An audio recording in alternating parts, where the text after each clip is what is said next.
Et si faire la queue pour sa pension devenait mortel? À Yarova, village de l'Est de l'Ukraine, une frappe a transformé un versement social en scène de deuil. On va expliquer ce qui s'est passé, pourquoi cet événement compte bien au-delà de Yarova et comment réduire le risque pour les civils. Restez jusqu'au bout. 3 scénarios concrets pour la suite, du plus probable au plus inquiétant. Le 9 septembre, en fin de matinée, des habitants se rassemblent près d'un point mobile de distribution. Dans ces villages proches de la ligne de front, la poste fixe ne fonctionne plus toujours. On improvise. Un camion, quelques tables, une file. La plupart des personnes présentes sont âgées. Puis vient l'impact. Une munition de type bombe planante selon les premières indications. Le souffle, les débris, la panique. Les autorités parlent d'une vingtaine de morts et d'environ 19 blessés selon les mises à jour. Le bilan peut évoluer. L'identification prend du temps, parfois par analyse ADN. À ce stade, Moscou n'a pas donné de version détaillée. La Russie nie habituellement viser des civils. Les faits bruts, eux, sont têtus. Une file de pensionnaires a été frappée. Les jours de pension créent des files. Les files créent des cibles.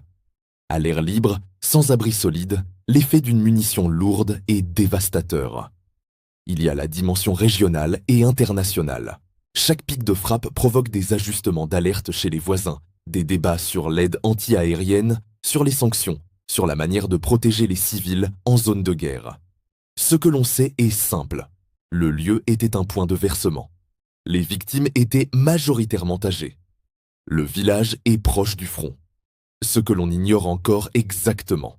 La trajectoire précise, la nature exacte de la munition, la présence éventuelle d'un objectif militaire à proximité.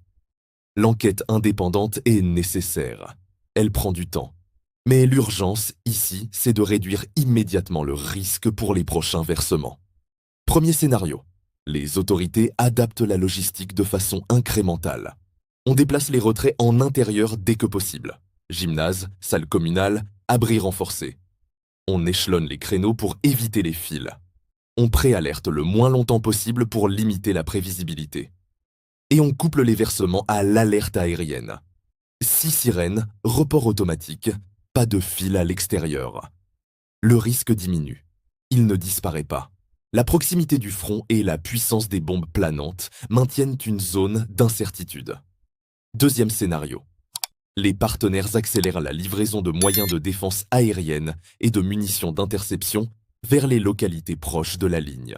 L'État et les bailleurs financent des hubs sécurisés, dédiés aux pensions, avec contrôle d'accès, cloisons renforcées, itinéraires variables pour les équipes mobiles. La convocation devient granulaire, messages chiffrés, créneaux de 10 à 15 minutes, orientation par points d'entrée multiples.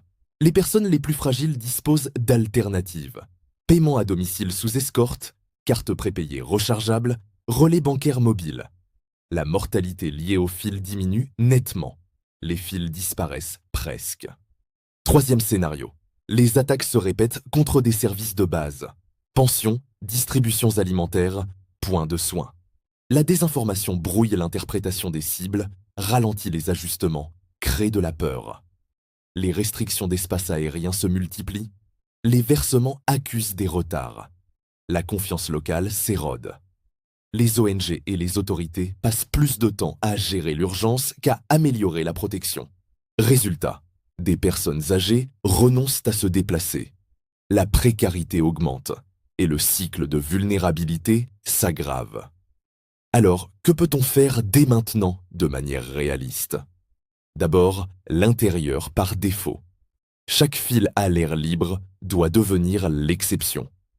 Ensuite, la variabilité, sites et horaires qui tournent, annonces tardives mais claires, coordonnées partagées seulement aux bénéficiaires concernés. Troisièmement, le couplage alerte logistique.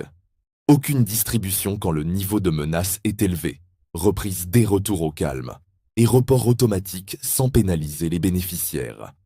Enfin, les alternatives ciblées. Visite à domicile pour les personnes à mobilité réduite, moyens de paiement sans attroupement et formations express des équipes locales à la gestion des flux en situation de menace. Ce qu'il faut surveiller dans les prochains jours et semaines est très concret.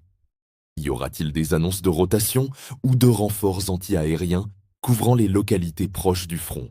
Ukrepochta et les autorités locales publieront-elles de nouveaux protocoles de versement centrés sur l'intérieur, les rendez-vous courts et le report automatique? Le bilan sera-t-il stabilisé et validé par des analyses indépendantes? La version officielle russe, si elle arrive, apportera-t-elle des éléments qui modifient la compréhension de la cible ou de la trajectoire? Ces réponses orienteront la suite. En conclusion, Yarova rappelle une évidence brutale. En guerre, la routine devient vulnérable. La pension n'est pas un détail administratif, c'est un fil de vie pour les plus fragiles.